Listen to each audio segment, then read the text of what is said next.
En dis 'n hartlike Shabbat Shalom van my kant af, lekker om weer terug te wees. Shalom van my kant. Ja, ons vertrou dat jy heelwat Shalom tot dusver in jou Shabbat gehad het. Nou kom ons en ons nooi jou uit om bietjie saam met ons die Torah leesgedeelte vir die week te bestudeer. En ons het volle vertroue dat soos ons in Abba se teenwoordigheid bly, dat daar vandag vir jou weer iets oopgebreek gaan word. Ek wil jou tog sê, laat toe dat die skrif jou penetreer, dat het jou hart tref, en laat Ruach HaKodesh toe om sy werk te doen. Ons kyk vandag na twee figure in die Hebreëse geskiedenis wat albei eiehandig, soos hulle in Engels sê, single-handedly, die volle Joodse volk gered het van totale uitwissing. En terwyl ek praat van geskiedenis, jy sê jouself onguns aandoen om hierdie inligting dood eenvoudig as geskiedenis te hanteer of dit net af te maak. Die geskiedenis het 'n manier om homself te herhaal. Jy gaan dit sien in die skrif, baie keer gebeur dit so. En so ek en jy albei weet, die skrif is lewendig, dis kragtig, dis skerper as 'n tweesnydende swaard. Jy gaan hierdie kennis en wysheid nodig hê. Leer dit terwyl jy kan. Tehillim 75, dis die psalm wat saam met ons parasha gaan, ek lees dit graag vir jou, want Elohim sal met billikheid sal hy oordeel, so van toepassing hoor, jy sal dit sien. Vir die musiekleier op die wysie van Moenie verwoes nie, 'n psalm van Asaf, 'n lied, ons loof u, o Jahweh, ons loof, en naby is u naam, hulle vertel van die wonders, as ek die regte tydstip aangryp, oordeel ek regverdig. Al wankel die aarde en al sy bewoners, ek het sy pilare vastgestel, Selah. Ek sê tot die onsinniges, wees nie onsinnig nie, en tot die goddelose, verhef die horing nie. Verhef julle horing nie daarbo en spreek nie met trots uitgerekte nek nie, want nie van die opgang van die ondergang, ook nie van die woestyn van die berghoogtes nie, maar Jahweh is regter. Hy verneder die een en verhef die ander, want in die hand van Jahweh is 'n beker en die wyn skuim. Dit is oorvloedig gemeng en hy skink daaruit. Ja, die afsaksel daarvan moet al die goddelose van die aarde opslurp, uitdrink. Maar ek sal vir ewig verkondig. Ek wil psalm sing tot eer van Elohim van Jakob. En ek sal die horing van die goddelose mense stikkend breek en die horing van die regverdige sal verhef word. Ons leesgedeelte is die volgende. Ons praat nou vandag oor kitisa, en kitisa beteken wanneer jy neem. En die leesgedeelte is in kort as volg. Uit die Torah is dit Shemot of Exodus 30 tot 34, die Haftorah is Melekim Alef 18 en die Brit Chadeshah is Markos 9 vers 1 tot 10. Nou, ek gaan vir jou baie vinnig en baie kort probeer om deur al die alias te gaan. Ons kan dit onmoontlik nie doen nie, maar almal weet, hierdie is die parasha van die goue kalf. Ons weet, dit is 'n een wat moeilikheid maak en ons het al soveel dinge oor die goue kalf bespreek in die verlede. Maar kom ons gaan net vinnig gou daardeur dat ons net kan sien waaroor dit gaan, want soos ek net vir jou gesê het, ek praat oor twee figure in die geskiedenis van Israel, wat die volk gered het, en wat hulle gedoen het, en hoe hulle te werk gegaan het, en hoe dit op my en jou van toepassing is. Ek hoop, jy het die alias, soos wat ons dit die week gepos het jy dit gelees, jy het gekyk na die vrae, jy het jouself vrae afgevra, ek hoop, jy het nut daaruit gekry. Maar kom ons kyk net na die kort opsomming. Jahweh beveel Moshe om die Israeliete indirek te tel deur 'n versoeningsoffer van 'n halwe sikkel. Nou, toe ek by daai gedeelte kom vanmôre en ek 'n bietjie idee gaan sê, weet jy hoekom was dit net 'n halwe sikkel? Want ek is 'n halwe sikkel en jy is 'n halwe sikkel, maar saam maak ons 'n vol shekel. Kan jy sien hoe die eenheid van die Jood, van die Israeliet op daai manier by mekaar kom? Of jy nou ryk is en of jy arm is, halwe shekel, ons is een. Dit maak van ons een. Maak van ons een in Yeshua, né? Goed, so elkeen van hulle gee 'n versoeningsoffer van 'n halwe sikkel by elke manlike persoon wat dit ingesamel word. Die instruksies word gegee vir 'n koper wasbak, as ook die formule vir die salwingsolie en die reukwerk. Dit alles word nou in hierdie gedeelte vandag bespreek. En daar's soveel, net jy sal onthou, jy weet, Sukkot het ons soveel geleer rondom die salwingsolie en die reukwerk en dies meer, en ons het gesien wat is die uitwerking daarvan, en dis maar een aspek van die hele tabernakel. Maar dan sien ons ook dat Jahwe stel vir Bezalel aan as die hoofambagsman van die Mishkan, dis nou die tabernakel, en hy eindig met die opdrag aan Israel om die Shabbat te onderhou as 'n ewige teken tussen Jahwe en die kinders van Israel. Jy gaan vir jouself afvra, maar hoekom kom hy aanhoudend en hy sê, hou die Shabbat, hou die Shabbat, hou die Shabbat, en wie wat, ek kan vir jou dit sê, net in hierdie studie daarvan, na soveel jare, het ek alweer nog goed opgetel, wat ek vandag graag met jou wou deel, maar tyd is nie ons vriend vandag nie. Ek sal hierdie graag wil doen, Marietjie is ook besig met 'n verskriklike, interessante studie rondom die Shabbat, wat eintlik baie diep is. Ek wil regtig vir julle sê, as julle dink julle kan speel met die Shabbat, dan moet jy regtig weer dink. As jy nie erns maak met die Shabbat nie, as jy nie besef, ons sal dit op 'n stadium beskikbaar stel, ek weet nie wanneer sal ons dit doen nie, maar dit sal vorentoe wees, as jy in die numeriese waarde van die woord Shabbat gaan, dan breek dit soveel goed oop, dat jy verstom staan, dat ek was sprakeloos geweest, en hoe dit ook saamgegaan het met ons voorbereiding vir Israel nou, regtig julle, soos Chris sê, maak erns, moenie geïrriteerd raak of het afskuif van, hoekom kom die Shabbat nou alweer op nie.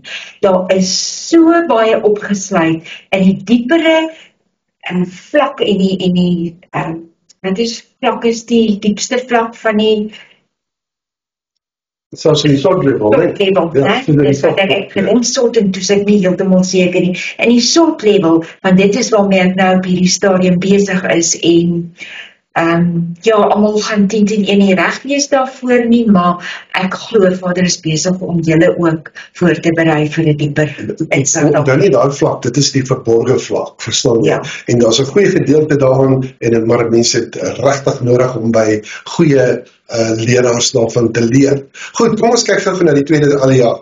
So, nadat Jahwe homself en die hele volk op die berg Sinai geopenbaar het, met die 10 uitinge, die 10 gebooie, dan sien ons van Moshe teen hierdie berg weer op, en intussen sien ons, nou dwaal hierdie volk, hulle maak vir hulle goue kalf, hulle gebruik Aaron in hierdie proses, en wel, hy het probeer om dit uit te stel, maar omdat hulle so lang wag vir Moshe, is hy op die ou einde in die probleem, hy sien die sonde, maar toch gaan hy voort en hy bou dit. Wanneer Moshe dan terugkeer, dan breek hy daardie 2 kliptafels wat op die berg ontvang het, en dan kry hy toch maar weer die opdracht door Jahwe om vir Israel in te tree, en dan ontvang hy Jahwe se genade. Jou derde alia, hy is 'n korter beskrywing, Moshe pleit by Jahwe om sy besluit te heroorweeg om Israel weer self te lei, Jahwe stem in en beloof om hulle weer te lei. Die vierde alia neem ons na die plek toe waar Jahwe instem om onder die Israeliete te woon. Moshe vra om sy heerlikheid te sien, dis nou die typiese ding van die Cliff of the Rock, dis baie belangrike gedeelte daar om te bestudeer, ons het dit in die verlede ook al gedoen, ek dink as ons 'n tydjie het, gaan ek net na daai eienskappe gou verwys, dis so belangrik, dat jy weet, dit moet deel wees van jou, want net wat Philip by my opkom, is Efesiërs 5 vers 1, wat sê, ons moet nabootsers van Elohim wees, so daai 13 eienskappe van Elohim is vir my en vir jou belangrik. So, maar Jahwe gaan hom net openbaar, hy gaan net sy rug sien, hy gaan nie sy gesig sien nie. Die 5de alia, Jahwe beveel Moshe om nuwe tafels uit te kap, en hy beloof om die woorde van die eerste tafels weer op hierdie ene te grafeer. En dan sien ons, vroegoggend klim Moshe weer teen die berg uit, en Jahwe daal neer op daardie wolk. 6de alia, op die berg Sinai spreek Jahwe met Moshe, hy gee die opdrag dat die dat Israel die nasies voor hulle uit moet verdryf, hulle altare moet vernietig, sonder om enige verbond met hulle te sluit. Dit is baie belangrik daar, en jy gaan sien, Josua kon dit nie heeltemal reg kry nie. Verdere gebooie word gegee, weet oor die beelde, die Pesach, die Shavuot, die kook van die bokkie en sy moedersmelk en dies meer. En dan die laaste alia, daar kry Moshe ook die opdrag om die Torah weer neer te skryf, en by sy terugkeer van die berg af, dan skyn sy gesig met so 'n helderheid, dat hy moet 'n sluier dra, so wanneer hy die teenwoordigheid van Elohim moet gaan, dan haal hy die sluier af, maar as hy die teenwoordigheid van die volk is, dan neem hy dit dan nou weg. Goed, so, nou, kom ons begin by die eerste van hierdie twee figure waaroor ons gepraat het, en dit gaan wees Esther. Het is altyd baie moeilik om beeldmateriaal te kry wat ons kan help, nee? Die beeld gaan partykeer meer spreek as wat ons dit in woorde kan beskryf. En hierdie week was die week van Purim, dit was donderdag aand wat dit begin het, en as jy dit nie gevier het nie, dan kan jy dit dalk oorweeg om ten minste nou weer daai skrifte gaan lees in die boek van Esther. Jy gaan sien, dit is Torah gerig, en dit is gedoen deur ten minste twee figure wat hulle op Jahwe beroep het daar. Baie mense sal onmiddellik tot die konklusie kom dat Jahwe se naam verskyn nie eers in die boek van Esther nie. Dit word nie daar genoem nie, is korrek. Dit is heeltemal korrek. Dit beteken egter nie dat Jahwe was afwesig nie. Dit beteken dat, net soos in die boek van Bereshit of Genesis, was Jahwe agter die skerms besig om te werk. Jy gaan goed uitkom wat jy dalk nog nie gehoor het nie. Ek wil hê jy moet dit hoor sodat jy dit kan oorweeg. Nou, hierdie verhaal van Hadassah is Esther se Hebreëse naam. En dit speel af in daai tydperk, as jy na jou eie Bybel gaan kyk, jy weet tussen Esra hoofstuk 6 en 7 tot Nehemia 2. Dis nou waar jy dit gaan kry. Jy gaan sien Ahasveros of Agasveros, is eintlik 'n G wat jy daar uitspreek gaan, né? Was die koning van Persië, en al was hy koning oor 127 provinsies, was hy maar besig om 'n swakkeling te word. Min mense gaan kyk daarna, jy weet dit, mense wil die idee kry dat hy was 'n buffel, en sy kan nie in sy teenwoordigheid kom nie, sy kan dalk doodgemaak word, maar eintlik was hy besig om 'n swakkeling te word. En dit ook natuurlik ten spyte van die feit dat hy homself die koning van die konings genoem het. Waar het jy al van tevore daardie term gehoor? So dan doen hy hou 'n fees vir sy gouverneurs van die 127 provinsies, en jy gaan nie glo nie, maar daar is ook Jode onder hulle wat genooi word. Nou by hierdie fees dan gebruik hy wat Agasveros is blaatant voorwerpe wat behoort by die tempel in Jerusalem. Nou, hou nou net hierdie opsetlike sonde van die Jode. Hoor jy wat ek sê, van wie ek praat? Dis die opsetlike sonde van die Jode, hou dit net op. Dit staan bekend as Chilul Hashem. Chilul Hashem. Wanneer jy die mens kies bo Elohim. Jahwe is wakker oor sy woord.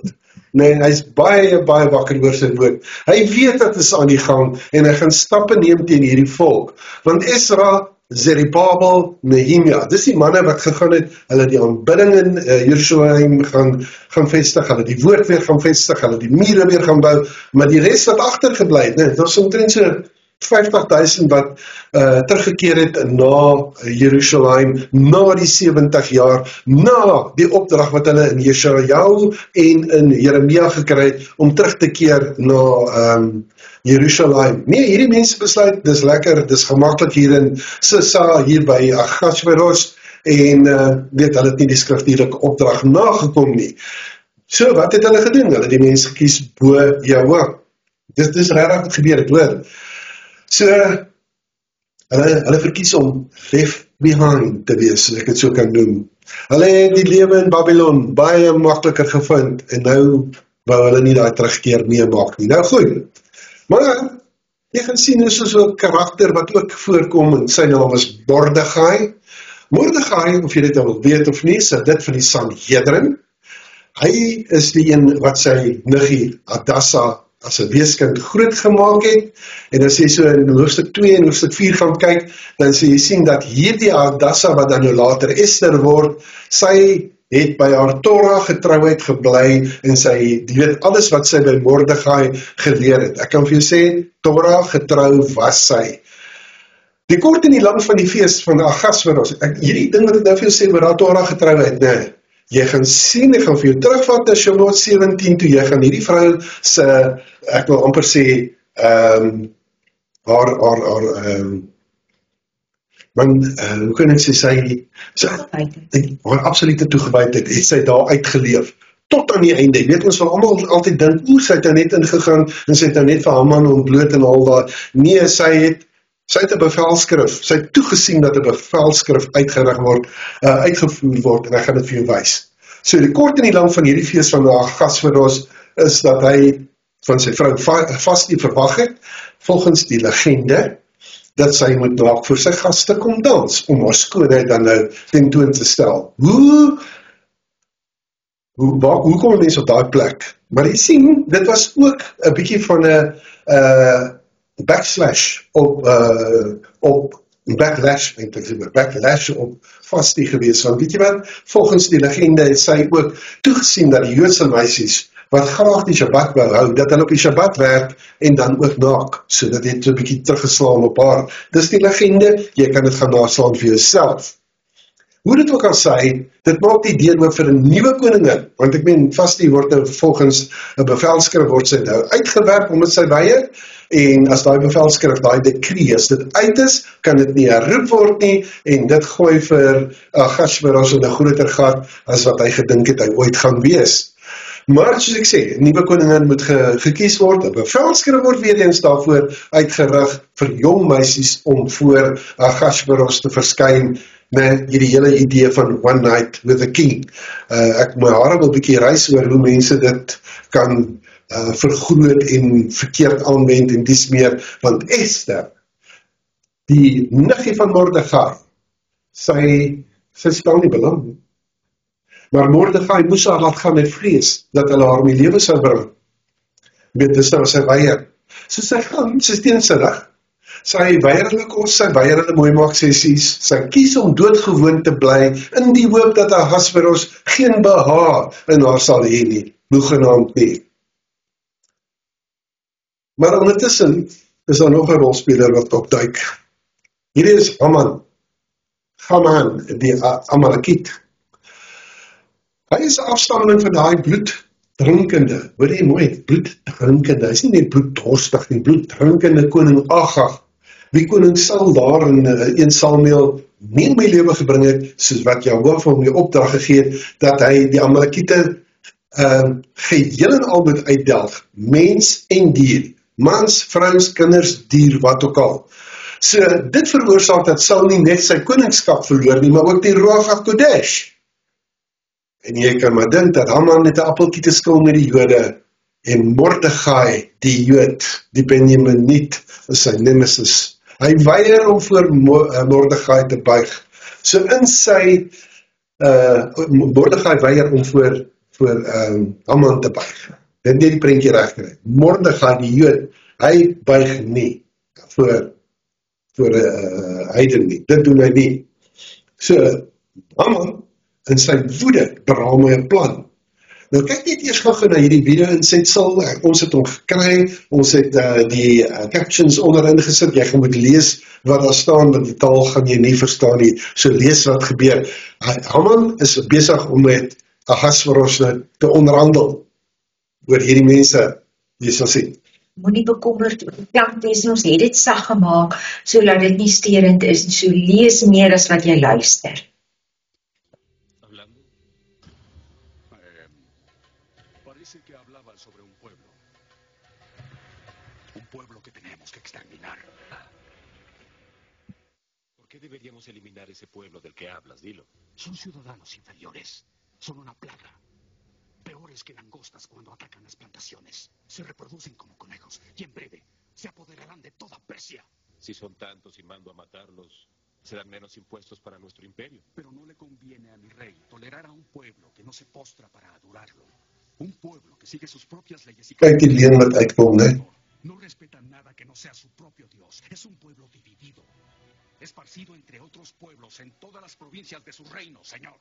Un pueblo que espera la llegada de otro rey, que no es usted, mi señor, para gobernar sobre ellos.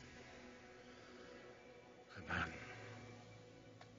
No tengo cabeza para decir. Kyk na die oorredingsvermoë van Haman. Jy gaan net na Vader se oorredingsvermoë sien. Muy bien. Muy bien. Pero no deje ese asunto para después, señor de los señores. Yo le aseguro que este pueblo es una amenaza inminente. Son rebeldes y pueden muy bien convencer a otros pueblos de que desobedezcan sus leyes. Kyk hoe plant hy die leuns, né? En hy weet dit. Si le parece al gran emperador, decrete que los maten a todos. Yo colocaré 10,000 talentos de plata de la tesorería real a disposición para que se ejecute ese trabajo. Así, mi emperador no tendrá ninguna pérdida en relación a los impuestos, señor. Nou praat. Daar gee ek hom die ring wat die autoriteit van hom gaan gee om 'n bevelskrif uit te vaardig. Haz con ese pueblo lo que te parezca. El rey no sabía que el pueblo que Amán quería exterminar era el pueblo judío. Ahora, con la sortija real, Amán tenía plenos poderes para poner en práctica su venganza. Llamaron a los escribas del palacio, y todo lo que Amán mandó se escribió en nombre del rey Asuero. Léelo para nosotros, Mardoqueo, no sabemos. El 13 del mes de Adar es el día que el rey Asuero escogió para nuestra muerte. ¿Qué?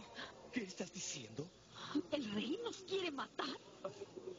Que se destruya, mate, se haga perecer a todos los judíos, desde el más joven hasta el viejo, niños y mujeres, el mismo día. Dis Haman se final solution, die finale oplossing. Yo decreta una ley para exterminar a todo el pueblo judío. Por culpa del poder Het ons dit nie al van tevore gehoor. de la maldad de la tiranía del hombre.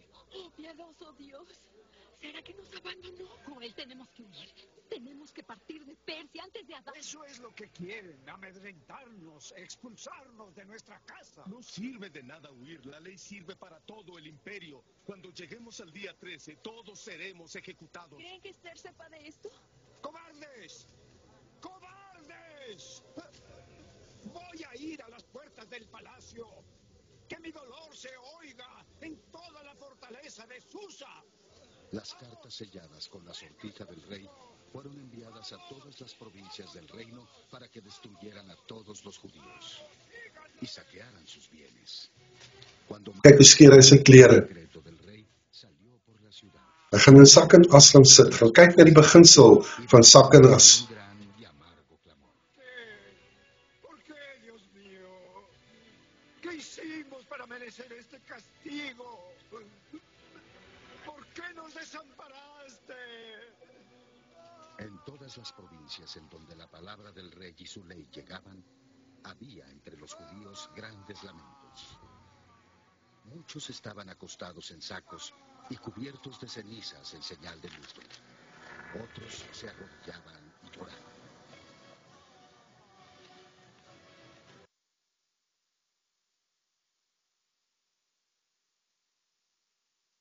Jy gesien, Haman, hy identifiseer nie hierdie volk as die Jode nie. Maar hy kry die ring, hy kry die autoriteit en hy kan 'n onomkeerbare bevelskrif kan hy uitvaardig. Hy skiem. Hy maak al sy plannetjies. Jy kan dit sien. Dis wat hy doen. Hy gebruik sy oorredingsvermoë, sy menslike oorredingsvermoë om vir Ahasveros te kry en Ahasveros val vir sy dubbelsinnighede. Kan jy sien, hy hou aan en hy hou aan en hy hou aan. En op die ou einde gee Ahasveros hy in. En dan haal hy sy ring af en dan gee hy die autoriteit oor aan hierdie Amalekiet wat nou kan uitvoer selfs in Israel, in die land van Israel, in die een van die provinsies, né? So hierdie koninklike bevelskrif gaan nou uit. Ek en jy moet kennis neem daarvan. Onthou net, Haman glo hy doen die regte ding. Hy sy volle rykdom, alles wat hy besit, het hy op die spel geplaas 10.000 stukke silwer om hierdie massamoord, hierdie genocide te kan gaan uitvoer. Nee, dit is hoe groot sy haat is. Nee, en ons weet, hierdie bevelskrif is 'n skok. Dis 'n skok vir elke Israeliet, vir elke Jood. Dis 'n ding wat gepubliseer is. Almal het dit gesien. Hulle weet dadelik wat dit beteken. Mordegai gaan daarin en hy skeer sy klere. Gaan kyk na die ding. Wanneer 'n Jood sy klere skeer, jy weet hulle doen dit by 'n begrafnis. As 'n man sy vrou verloor, dan skeer hy sy klere. Dit is soos wat Abraham dit ook gedoen het met Sarah, né? Hy skeer sy klere en hulle trek hulle 'n sackcloth en aan, jy weet, is hulle letterlik soos 'n gooiingsak wat hulle aantrek, 'n gooi as oor hulle hoofde. En jy moet weet dat dit gaan nie ongesiens verby by Yahweh Elohim nie. Dit gaan glad nie ongesiens by hom verby nie. Hy neem daarvan kennis en sy planne, dit wat hy bewerk agter die skerms, dit gaan in vervulling gaan. Ons gaan sien, Mordegai weet wat dit beteken, en Vader sien dit aan. So, kyk nou net wat is dit. Nou het hy in sak en as gaan sit. Hy wat Mordegai is, en hy het uitgeroep tot Yahweh Elohim. En dan kan jy sien, nou kom ons by Ester, die 4de hoofstuk daarvan. Lees my daarvan vers 9 af. Daarna het Hatan ingegaan en die woorde van Mordegai aan Ester meegedeel. Toe sê Ester vir Hatan, terwyl sy hom 'n opdrag gee aan Mordegai.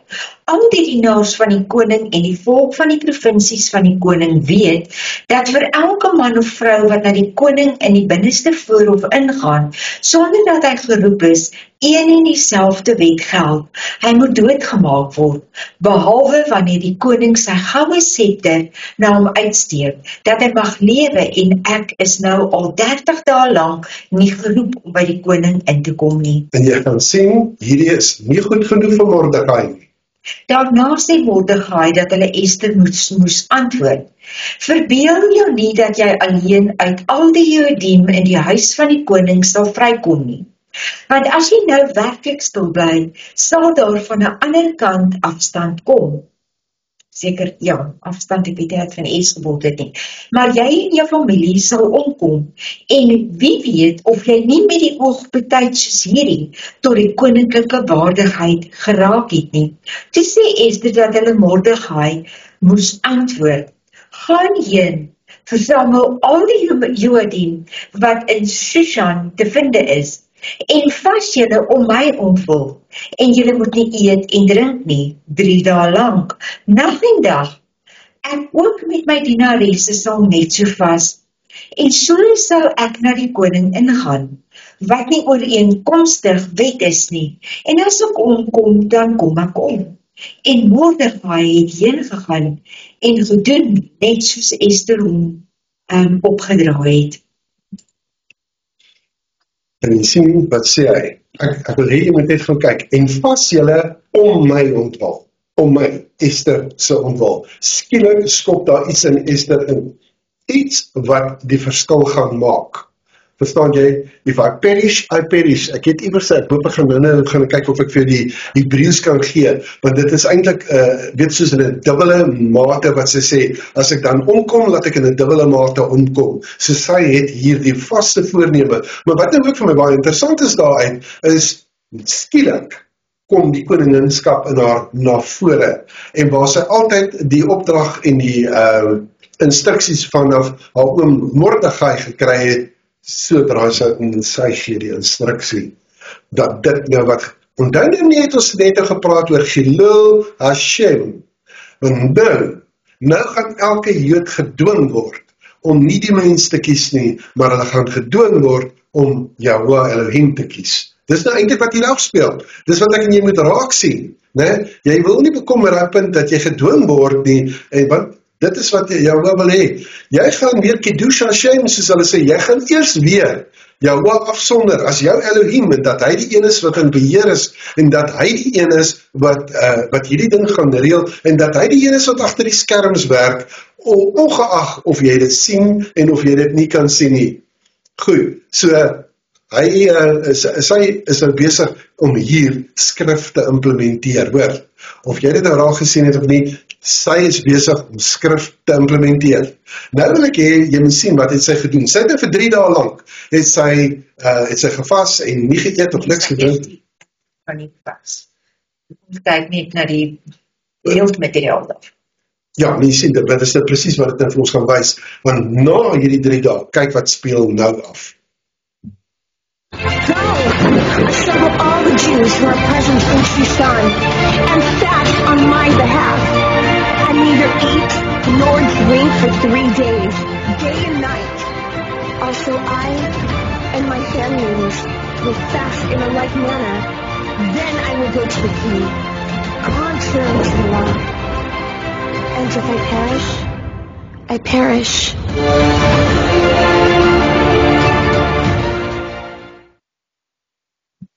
So wat is sy mee besig, né? Sy is besig met 'n selfopofferende aksie. If I perish, I perish. As ek omkom, dan kom ek om. So sy doen wat sy gesê het. Nou, ek wil vir jou dit sê, jy weet, volgens die Jerusalem Bible, ek het hom baie jare terug gekry, maar dit is 'n Rooms-Katholieke Bybel, het Esther na hierdie vas, het sy vir haar die koninklike klere aangetrek, en sy het na die voorhof toe gegaan, so wat jy nou net gesien het, dis die voorhof wat voor die kamers van Ahasveros is, en sy daar gaan staan, en voordat sy dit gedoen het sy die Yod-Heh-Wav-Heh, die naam van Jahweh, het sy haar op beroep, soos asof sy dit uitgegiet het, en dit het die verskil gemaak, want Ahasveros het haar raak gesien, en hy nooi haar in, hy steek die scepter uit, en hy nooi haar in, en dan reël sy vir hierdie banket met hom en Haman. Het jy gesien, sy kom nie sommer in sy spilled beans, en gee die hele ding wat sy nou eintlik wil doen nie.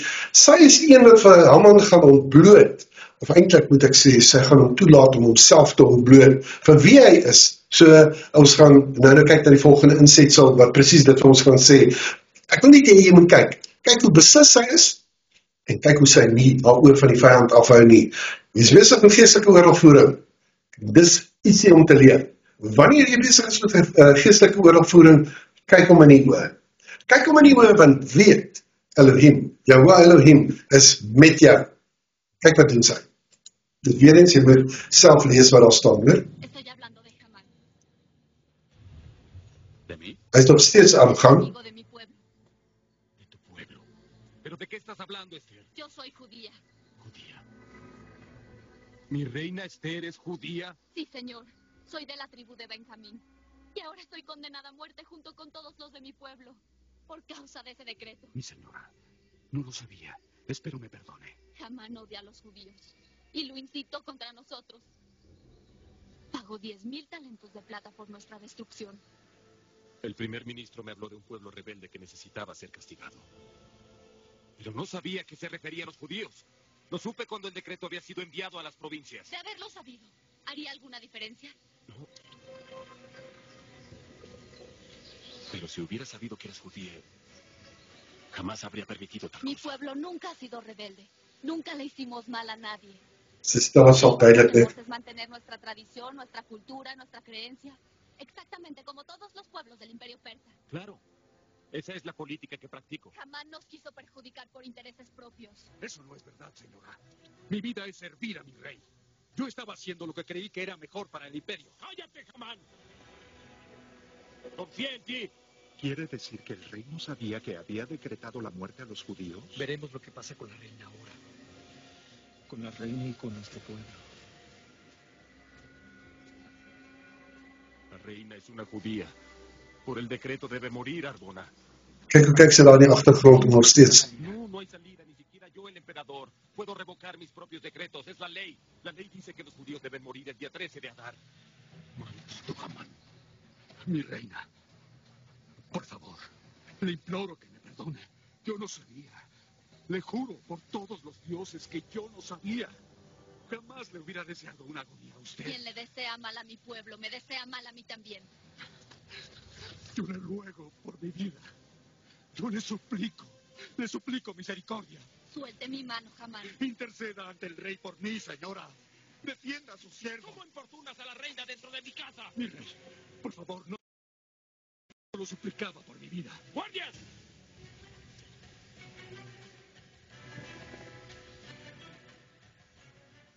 quiero la fortuna.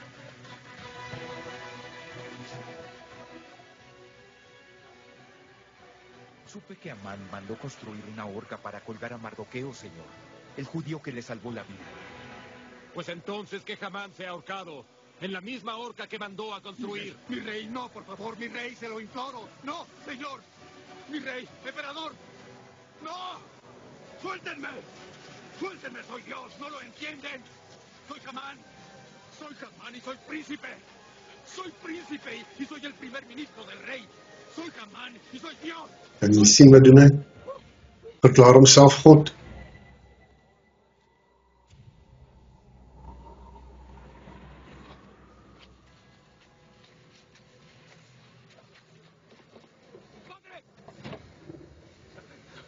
La reina era judía.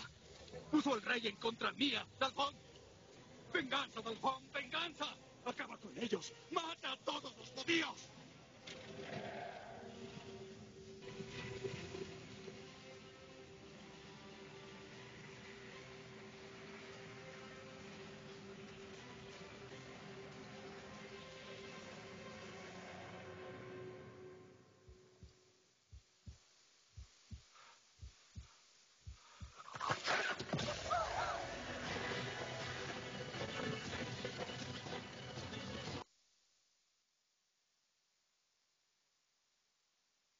Wat leer ons hieruit?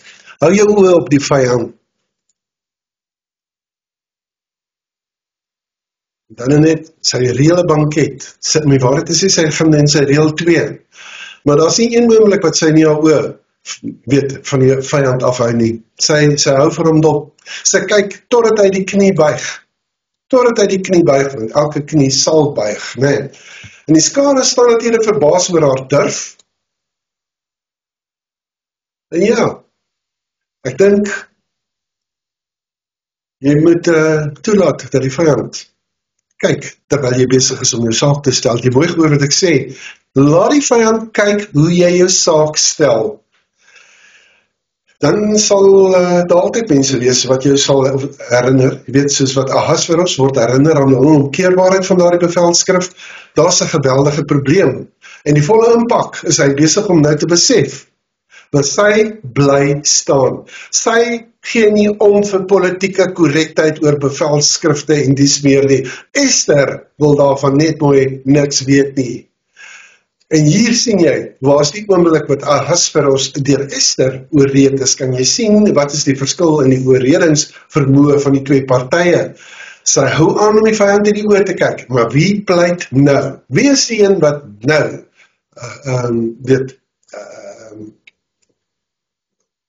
vra dat die vergifnis gegewe moet word.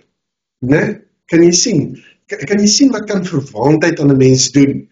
En ja, sy doen dit in aanskou van die hele wêreld. Hulle die hele wêreld aanskou hierdie onder ons sê. En jy gaan sien dat autoriteit word verkry, maar autoriteit word weer weggeneem.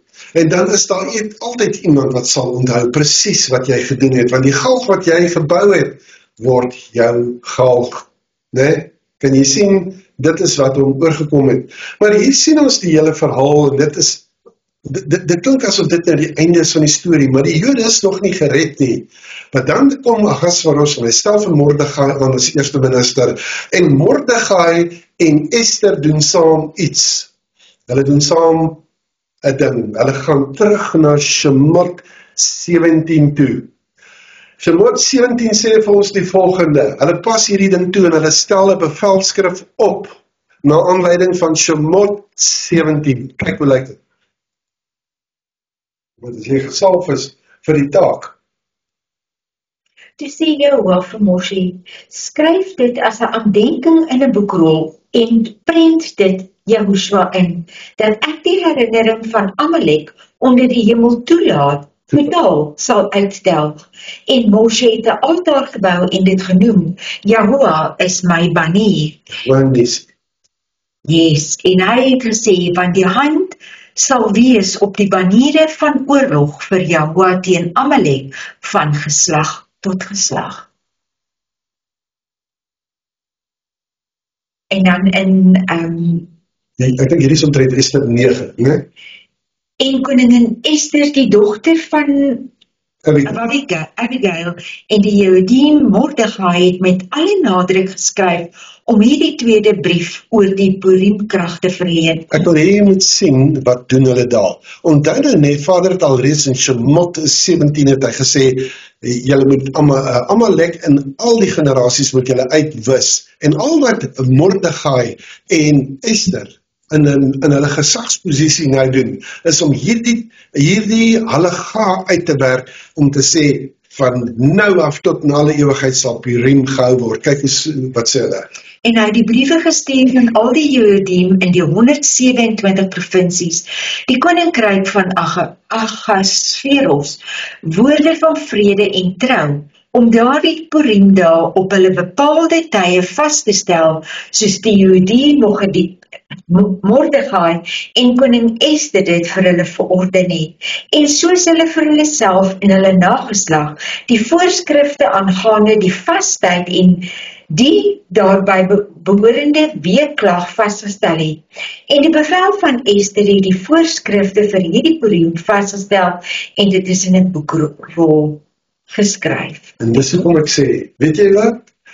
Onthou nou net, die Torah is vir Israel gegee. Devarim 33 vers 4 sê, die Torah is die erfenis van die Israeliete. So jy het nodig om te dink, waar staan jy ten aansien van Israel? Kom ons sê net hier, dat die wat dink dat hulle autoriteit het, mag dalk nie die autoriteit hê wat hulle dink nie. Want agter die skerms is daar 'n Elohim wat sy Ester oprig. 'n Ester wat deur een van die beste van die Sanhedrin in Jahua se weë opgelei is. Een wat die opdrag van haar oom in die Sanhedrin gaan uitvoer. Sy het vertroue in hom, sy het vertroue in sy posisie en bo alles. Sy het vertroue in Jahua en sy gaan volgens sy weë optree, nes dit opgeskryf staan, sy maak Shemot 17 vas in 'n fees en let wel, sy verander nie Shemot 17 nie, sy gee uitvoering daaraan, sy en Mordegai saam en hulle vestig die halaga. Wat by my opkom, is dit nie presies hierdie einste storie wat eintlik uitgespeel het in Israel hierdie afgelope jaar nie. Met die Oktober 7, presies. Presies dit is wat gebeur het, né? Presies dit. So ja, hier sien ons weer eens die prentjie van Aaron en Hur, wat Moshe se arms ophou, totdat die Amalekiete verslaan is. Ester het nie opgehou by net Haman wat gehang is nie. Sy het toegesien dat daar 'n bevelskrif en dan net, ek weet, as jy gaan kyk na die besprekings rondom hierdie, dan het sy nie net sy Mordegai sommer net 'n bevelskrif gemaak nie. Hulle het al die oudstes, die res van die Sanhedrin, het hulle geken in hierdie saak, en daar was teenkanting gewees, want die Jode wou nie aandag op hulle trek en dies meer nie, maar op die ou einde van die dag het Ester die oorredingsvermoë wat Jahua Elohim vir haar gegee het, gebruik om hierdie bevelskrif deur te druk. Wie is ons dan nou om nie Purim te hou nie? Wie is ons dan nie? Goed, net nou het ek die advertensie uitgegooi en gesê, weet, 'n stukkie van Ester en die goedspa van Moshe. Nou, hier is nou die comment, hoe bring jy koningin Ester en Moshe se goedspa by mekaar uit? So, ons moet bietjie gaan kyk daarna, wat beteken goedspa after all, hè? Eintlik kom dit daarop neer, nou waar het Moshe nou hierdie extreme selfvertroue gehad, waar het hy hierdie boldness gekry, hierdie vrymoedigheid, hierdie, mense wil amper sê hierdie attitude, maar voordat ons by dit kan uitkom, gaan ons nou net mooi eers lees, goed, hy is besig op die berg Sinai, om met jou te praat, en dan gebeur die volgende. Toe die volk sien dat Moshe vertoef om van die berg af te kom, het die volk rondom Aaron versamel en vir hom gesê, kom, maak vir ons 'n Elohim wat voor ons uittrek, want hierdie Moshe, die man wat ons uit Mitzrayim laat optrek het, ons weet nie wat van hom geword het nie. En Aaron sê vir hulle, ruk die goue ringe af wat aan die ore van julle vroue, julle seuns en julle dogters is, en bring dit vir my. Toe die hele volk die goue ringe afgeruk wat aan hulle ore was, en dit na Aaron gebring. Ja, die volk, die volk. En hy het dit uit hulle hande geneem en dit met die buitel bewerk en daar 'n gegote kalf van gemaak. Daarna sê hulle, dit is jou Elohim, o Israel, wat jou uit Mitzraim laat optrek het. Toe Aaron dit sien, het hy daarvoor 'n altaar gebou. En Aaron het uitgeroep en gesê, môre is daar 'n fees tot eer van Jahwe. En hulle het die volgende dag vroeg klaar gemaak en brandoffers die volk gaan sit om te eet en te drink en hulle het opgestaan om te speel. Toe sê Jahwe vir Moshe, gaan heen, klim af, want jou volk wat jy uit Mitzraim laat optrek het verderflik opgetree. En hulle het gou van die weg afgewyk wat ek hulle beveel het. Hulle het vir hulle gegote kalf gemaak en daarvoor neergebuig en daaraan geoffer en gesê, dit is jou Elohim, o Israel, wat jou uit Mitzraim laat optrek het. Het jy nou mooi gesien, hè? Nou skielik, nou is dit nie meer jou se volk nie, nou is dit Moshe se volk. Nee, wanneer hulle in sonde is, want die sonde, hy kan nie identifiseer met sonde nie. Sorry, Moshe, dis joune, jy het hulle laat uittrek, want kyk nou wat doen hulle, nee, kom ons kyk wat sê verder. Verder het Jahwe vir Moshe gesê, ek het hierdie volk gesien, en kyk, dit is 'n hardnekkige volk. Laat my dan nou begaan, dat my toorn teen hulle ontvlam, en ek hulle verteer. Dan sal ek jou tot 'n groot nasie maak. Nee, jy moet er baie mooi kyk wat presies eintlik hier staan, laat my nou begaan, hy sê, wat ek sal doen is, kom ons wis die hele volk uit, en uit jou en jou 2 seuns, dan maak ons nou maar 'n nuwe volk. Nou, maar kom ons kyk net so 'n bietjie baie mooi. Kom ons lees net gou wat het hier gebeur, né? Dis wat Jahwe sê, hy sê, dis wat ek waarneem. Dis wat hulle doen. Hulle het hulle vinnig afgewyk van die pad wat ek hulle beveel het. Hulle het vir hulle self 'n goue kalf gemaak. Hulle buig daarvoor, hulle bring offers en hulle sê, dis julle gode Israel wat jou uit Mitzraim uitgelei het. So die aanklaer het nou gepraat. Nou moet die advokaat, dis nou Moshe, nou moet hy ietsie sê. Nou staan Moshe daar, wat kan hy sê? Wat moet hy sê? Want alles wat Jahwe sê is waar. Hy is heeltemal reg. Hy kan nie Jahwe weerspreek nie. Sy saak lyk baie swak. Baie swak. Hy het niks te sê nie. En dan omdat hy niks te sê nie, dan moet daar moes nou 'n beslissing kom. En Jahwe Elohim spreek dan die vonnis uit. Hy sê, ek het hierdie volk gesien. Dis 'n hardnekkige volk. Laat my begaan, sodat my toorn teen hulle ontvlam en ek hulle vernietig, en ek sal van jou 'n groot volk maak. Nou kyk nou mooi, Moshe het nie 'n saak gehad nie, Moshe het niks gehad om mee te werk nie, niks nie, wat moet hy doen? Maar Moshe hoor in die stem van Jahwe, hoor hy iets sien, dit is net iemand by die Torah ken, wat hierdie fyn ding sou opgetel het, nee, en Moshe het dit gehoor, hy luister baie fyn, ja, want hy sou in die teenwoordigheid van Jahwe daar, nee, hy luister, Jahwe het gesê, laat my begaan. Hoekom sê dit? Waarom vra hy toestemming? Hoekom vra Jahwe toestemming by Moshe? Is daar 'n regte ding, en ek wil hê ons baie versigtig met hierdie punt omgaan, hè? Want daar's mense wat dink, jy weet, en ek het vir die Here dit gesê, en ek het vir die Vader dit gesê, en ek het vir Yeshua dit gesê, en ek het vir die Ruach HaKodesh hierdie opdrag gegee. Dit is hoe ons is. Don't go there. Please, don't go there. Maar kyk wat Moshe gedoen het, hy het gehoor, wat sê Jahwe, laat my begaan. So wat doen hy eintlik? Hy gee vir hom die geringste, die kleinste ou gapentjie, om iets hierso te kom doen. So, moet Moshe dan nou vir Jahwe toestemming gee, en hom laat begaan, en kan Jahwe dan nou niks doen, sonder dat Moshe vir hom toestemming gee nie? Hy het immers vir Moshe gesê, dis jou volk, né? Nee, dan kan dit. Moshe het ondervinding in die koninklike poorte en in die koninklike howe van Mitzraim. Hy is 'n strateeg, hy is 'n leier, hy is 'n profeet, hy hoor Jahwe en hy dink op sy voete. En dis wat ek en jy moet leer om te doen, want jy gaan in baie situasies kom waar jy op jou voete moet dink. Moshe staan daar en hy dink, aha, dis my kans. En wat as ek nou nie vir Jahwe laat begaan nie? Hoor jy mooi? Dis 'n baie fyn ding hierdie om raak te sien, hè? En wat as ek Jahwe nie laat begaan nie? Wat as ek vir hom 'n rede gee om sy woede terug te hou?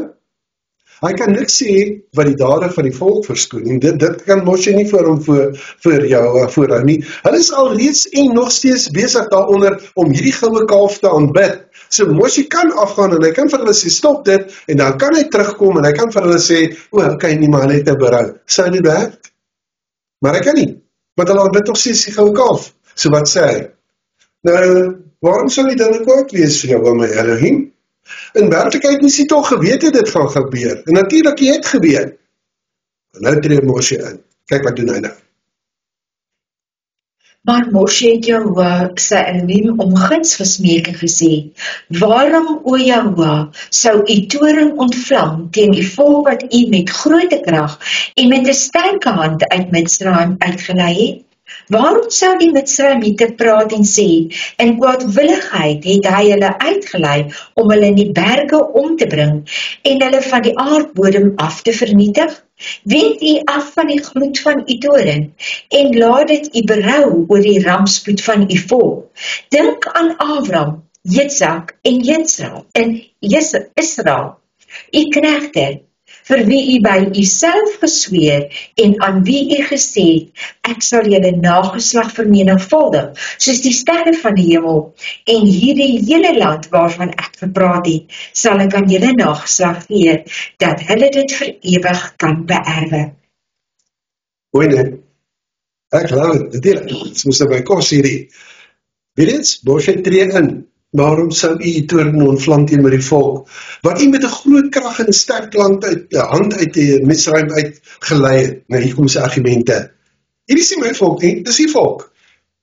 U het hulle uit die Mitzrayim uitgelei, nie ek nie, ek het maar net voorgeloop. Sonder hier sou niks gebeur het nie. As dit u volk is, dan is dit ook u verlies, as hulle dan vernietig word. En after all, wat gaan hierdie Mitzraymiete, die Egiptenare, wat gaan hulle sê? Aha, sien, hulle afgode het hulle gewen. Hulle sê, sien julle, hy het hulle net uitgelei om hulle in die woestyn te gaan vernietig. En dit sou nie na 'n nikszeggende Elohim laat lyk. En wat van die ander volke? Dan gooi hy hulle ook nog by. En wat van die ander volke, die nasies wat dit sien? Dit gaan ons nou nie saak maak, of sin maak nie.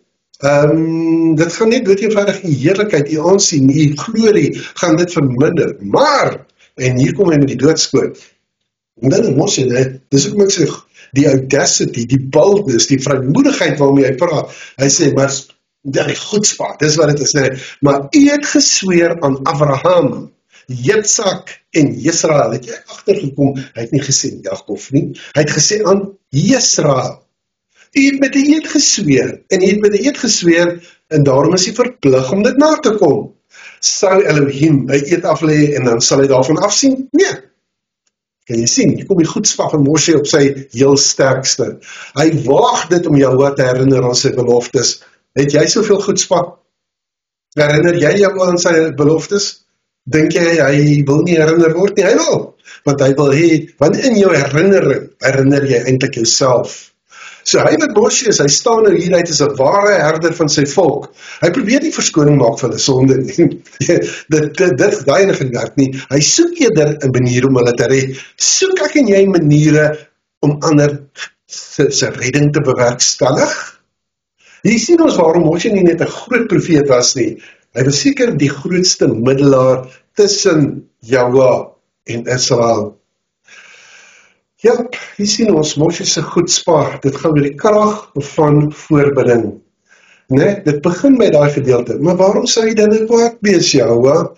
En dan gaan hy en hy sê, laat asseblief tog nou net die toring bedaar, kry berou oor die kwaad wat hy nou bedink oor hierdie volk. Hy sê, dink tog aan Abraham, Jitsak en Israel. Die dienaars, hulle was almal dienaars gewees, by wie hy self met 'n eed verbind het en gesweer het.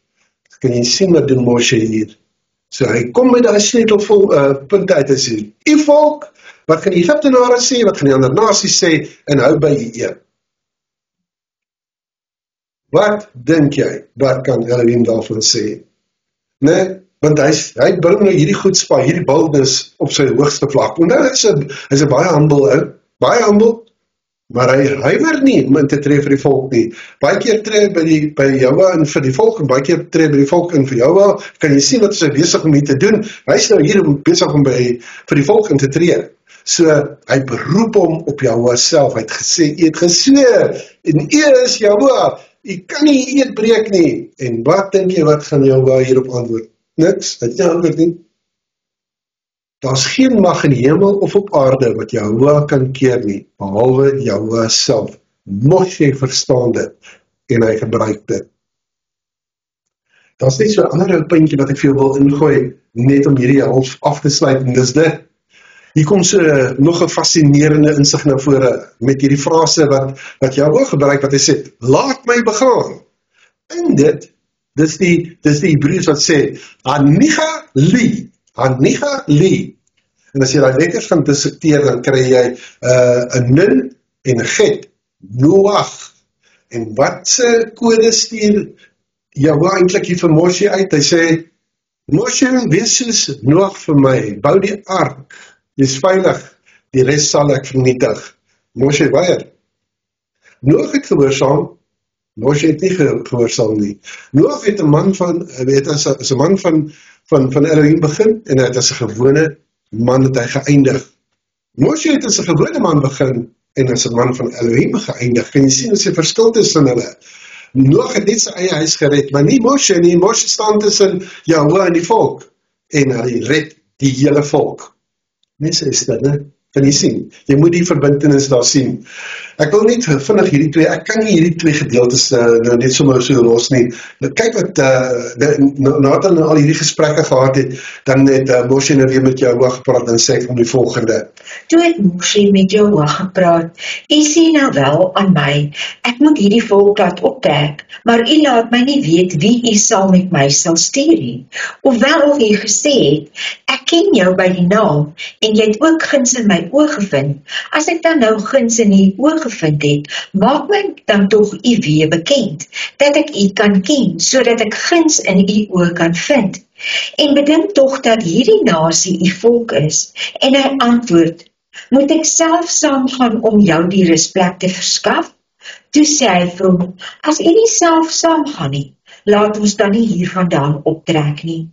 Want waaraan sou dan bekend word, dat ek guns in U oë gevind het?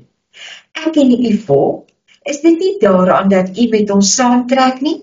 So sal ons, as ek U volk, onderskeie wees van elke volk wat op die aarde is. Toe sê Jahwe aan Moshe, ook hierdie versoek wat jy uitgespreek het, daaraan sal ek voldoen. Voor die aangaan, net vir daar sê, kan jy sien, hy staan soos 'n advokaat. Weer eens staan hy dan sê wel, as jy my nie gaan lei nie, dan gaan ons net mooi nergens nie, dan wat help dit, of ons dan nou optrek van hier af, of hier bly, dis een en dieselfde. So hy is soos 'n ware advokaat. Het jy ooit aan gedink, dat Yeshua is in hemelse plekke, op hierdie huidige stadium is jou advokaat besig om vir jou te intercede? Presies dieselfde beginsel wat jy daar kry. Hy is besig om presies dieselfde ding vir jou te doen. Dan sien ons, Moshe kom en hy sê, maar ek wil die heerlikheid sien. Kyk wat sê Shemot 34.